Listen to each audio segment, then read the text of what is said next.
আসসালামু আলাইকুম। আপনারা কেমন আছেন? ভালো আছেন? আলহামদুলিল্লাহ আমি ভালো আছি।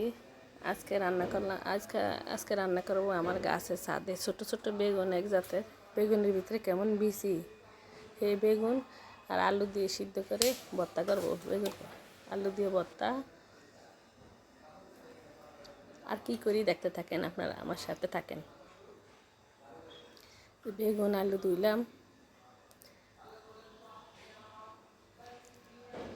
ধুয়ে ভালো করে ধুয়ে একটু পানি দিয়ে সামান্য একটু লবণ দিয়ে আমি সিদ্ধ বসাই দিব। একটু লবণ দিছি, এটা দেখানো হয় না, এটা স্কেপ হয়ে গেছে। এই যে এখন ডেকে রাখলাম। এই যে এখন লবণ দিয়ে একটু বেগুনের একটু সিদ্ধ করলে আর কি বেশি ভালো সিদ্ধ হয়, তখন আর একটু শক্ত শক্ত থাকে না। এই যে সিদ্ধ হয়ে গেছে গিয়া, এখন আমি এগুলি প্লেটে ডালবো একটু ঠান্ডা করে।